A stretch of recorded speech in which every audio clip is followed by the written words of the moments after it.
மதங்களை ஓரங்கட்டுன்னு சொல்லி முதலில் குஃப்ரு இந்த உலகத்திற்கு லான்ச் செய்யப்பட்டது இங்கிலாந்துல. அந்த இங்கிலாந்துக்கு வந்து பேக்கப்பா இருந்தது யாரு? டஜ்ஜால். அவங்க தான் துப்பாக்கி கண்டுபிடிக்கிறாங்க. அவங்க தான் இவங்க கத்தி வச்சிருக்கும் போது அவங்க துப்பாக்கி எடுத்துட்டு வராங்க. இங்க காலித் பின் வலீதே இருந்தாலும் AK-47 முன்னாடி வேலைக்கு ஆகாது. ஆமா.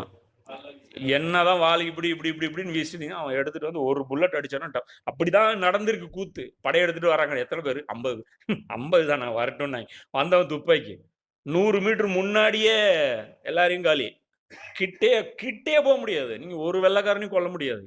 துப்பாக்கி எப்படி அவன் கண்டுபிடிச்சான்? தஜ்ஜாலு. அவன் தான் அவனுக்கு அந்த டெக்னாலஜி கத்து கொடுத்தான். நீங்க ஒழுங்கா இருந்திருந்தா அல்லாஹ் உங்களுக்கு முஸ்லீம்களுக்கு முதல்ல கத்து கொடுத்துருப்பான். நம்ம என்ன பண்ணோம்? நம்ம அதுக்கு மேல அநியாயம் பண்ணியிருக்கோம். ஓட்டமனம் பேரா இருக்கும்போது அதுக்கு மேல அநியாயம் பண்ணியிருக்கோம். இந்த IBC தமிழ்ன்னு சொல்லிட்டு ஒரு யூடியூப் இருக்கு. அந்த சேனல்ல 6ஆம் தேதி